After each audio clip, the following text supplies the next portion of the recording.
All right.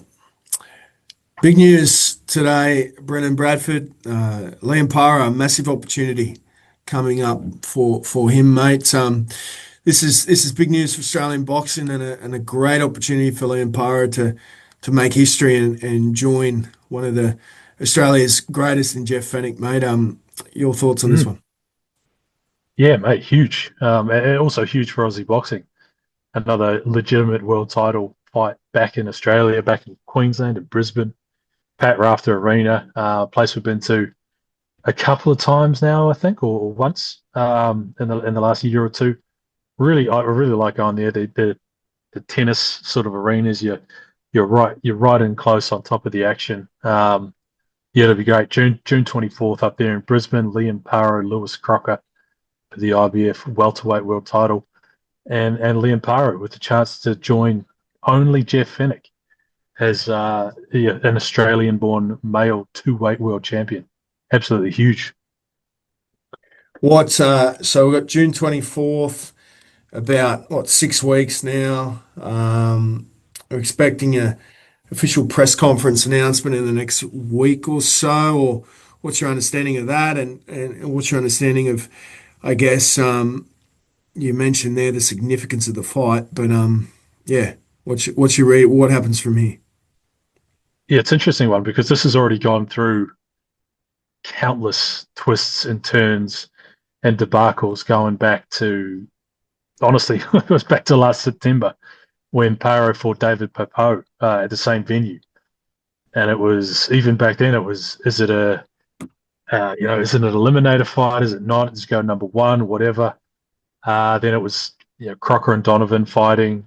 Um, to be honest, I've forgotten some of the twists and turns in this ridiculous storyline because um, it was what happened. Crocker got sick, he got injured. Then there was the purse bid and no limit outbid. Matchroom and Eddie Hearn by not that much, biggest purse bid in Australian boxing history. So I've got this feeling. I know they've got the announcement today, this tonight, Tuesday. Liam's talking Wednesday morning Australian time. I'm guessing, yeah, they'll have something official with Lewis and Eddie over the next week or so. But judging by what we've already seen, and honestly, some of it's been farcical. With this fight getting made, I'm expecting more. It's not going to be just 6 weeks building up into this fight. There's got to be more twists and turns. There's got to be more shocks, more craziness back and forth. We saw Eddie Hearn and Matchroom down in Australia 2 weeks ago now, so he's obviously trying to make a big push down here.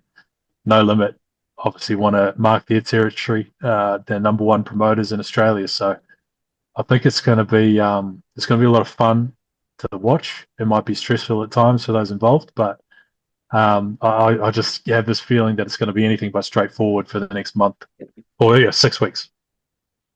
Yeah, I mean, it's a great opportunity for No Limit. They won this purse bid. They can really stage a world-class event down here. Liam wins this fight. That's massive for No Limit. They could have Nikita Tszyu on the cusp of sort of, meaningful world level fights. They have Liam Paro as a world champion, and then if Tim Tszyu beats Errol Spence with Jeff Fennick in his corner, they're kicking along. No Limit. Yeah, absolutely. It's a massive 2 months, you'd say, with Nikita fighting a week ago, Liam on June 24, and then Tim on July 26. It's a huge 2 month period for not only No Limit but Australian boxing in general. It's win or bust for Tim. Nikita is on the cusp.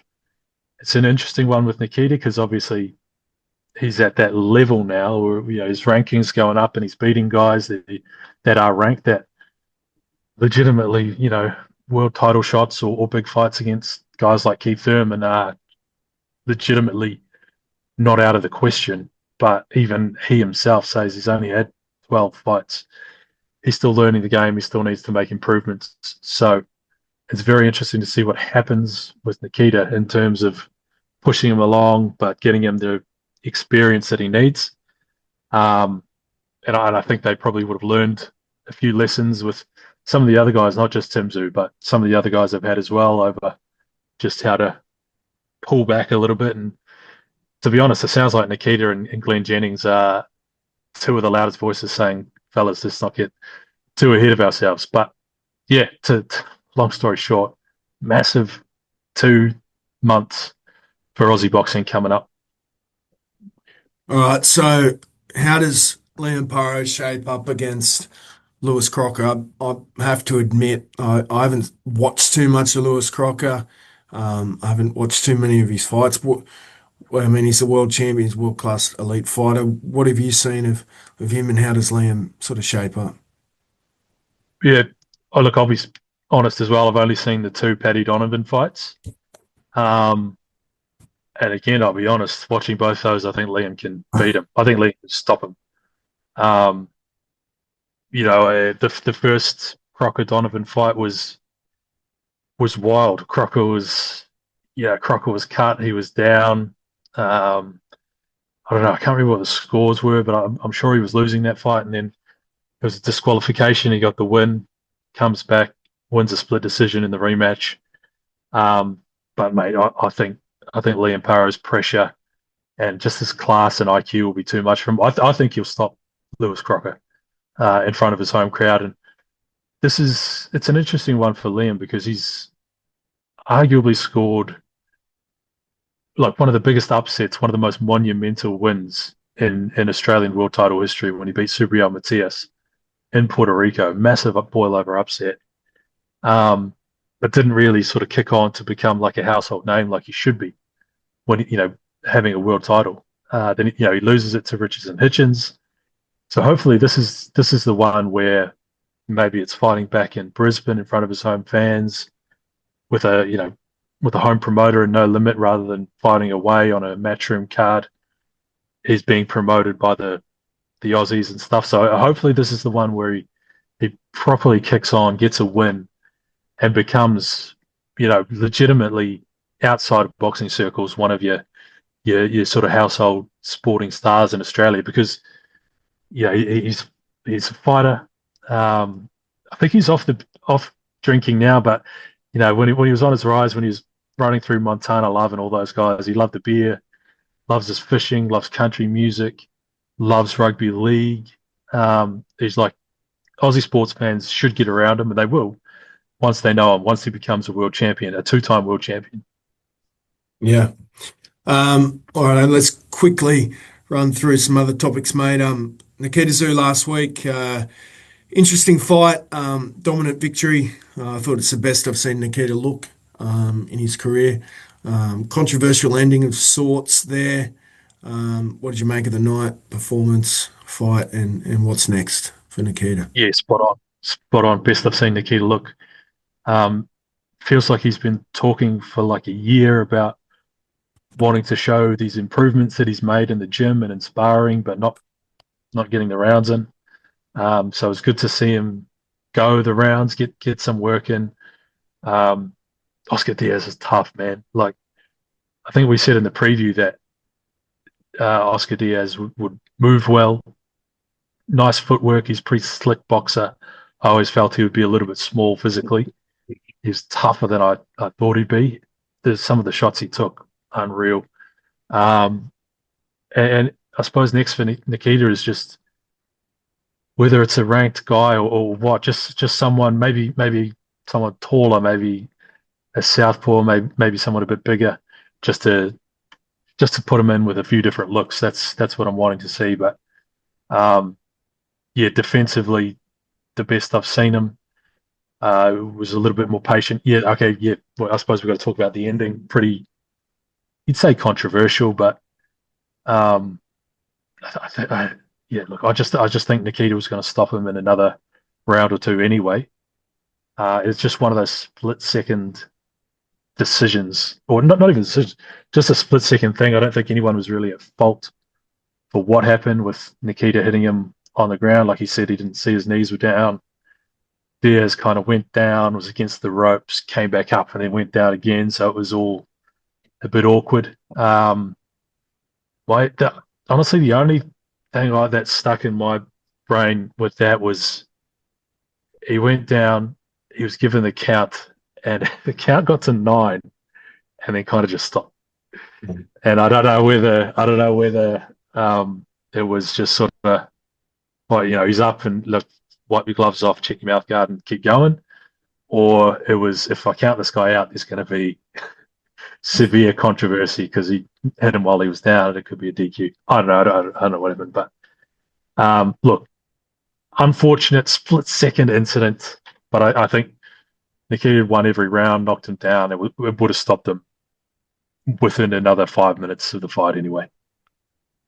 Yeah, and we also had Tszyu and Errol Spence, mate. The press conference over there in Las Vegas as well. Things are building up to there. We sort of haven't got the venue yet. We haven't got the city, but people can take their guesses on that one. When do you think we'll get some official word on when that fight will take place? And how's it all looking from your perspective? I'd imagine. Yeah, I'd imagine in the next 2 weeks we'll get confirmation. Look, it'll be Sydney or the Gold Coast. One of those two. Allianz, Kudos Bank, or is it Cbus, Skilled Park? Yeah. It'll be one of those three. We'll get confirmation over the next couple of weeks, I would imagine. And then we can start, building up to that one. Errol Spence, he says ring rust is not a thing. He's certainly still pretty good on the microphone. It's going to be a fun build-up. Just last one on the Nikita Tszyu card. I know we were supposed to do a recap, but we never got around to it the other day. Mate, how good was Callum Peters? Great. The amount of people who were saying in the lead up to that fight that it's too much of a step up, that it's too much of a risk, that this guy's Joshawn James is going to be too big, too skillful, too hardy for him. Mate, he belted him every single round. You did your top 10 pound for pound a couple of months back on one of our chats. Mate, I'm not far from putting Callum Peters straight into my top 10 pound for pound in Australia. He's that good. He'll beat. Look, that fight was at super middle. I reckon you could put him in with any Australian middleweight, and I reckon he could beat all of them. I was so impressed. He's so good. Yeah, and even I thought that his opponent would test him. I thought Cal would win, but definitely thought it would be a test, and was one of those people who were saying this could be too much. So very impressive performance from Cal. Yeah, I mean, I suppose up until that fight, you've had Cal in fights where, he's set up to batter these guys. Apart from maybe the one on the Tszyu undercard last year, where he went sort of a couple of rounds, but all the others is he should knock this guy out in a round or two, and he has. So anyone that doesn't know Joshawn James, he's only lost to Lester Martinez, who Callum wants to fight as well. I think Cal will fight anyone you put in front of him, but this guy was not a bum, not a walkover. There were a lot of people saying that No Limit and Callum Peters' team shouldn't take this fight, but I don't want to say sailed through it, because that's probably not fair to either of them, because it's a fight at the end of the day. But he looked incredible, untouched, virtually untouched at the end of it. He might sneak into my top 10 at this point. Very well said, mate. All right, Jai Opetaia. He's looking good in the gym, mate. David Benavidez, what a performance from him against Zeta Ramirez, and Jai and David Benavidez sort of going back and forth. What are you hearing on the Jai Opetaia front, mate? What do you think he does next? Yeah, we see he put out. Zuffa had their 6th show on the weekend. Shane Mosley Jr. beat Sergey Boychuk. Good win for Mosley, by the way. Solid, really good win. Good fight too.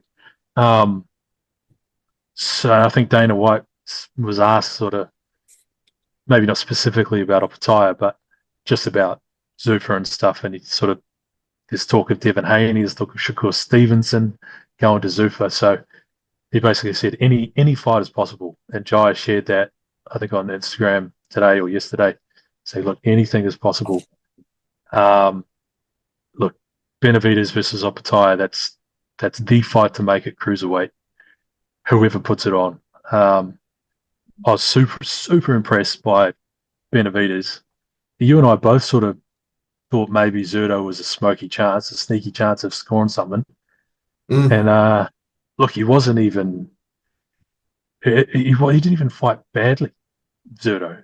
He was just he looked a little one-dimensional against a guy with such incredible movement like Benavidez. But certainly, if he gets in with Opetaia, I think Opetaia is the natural, more natural cruiserweight.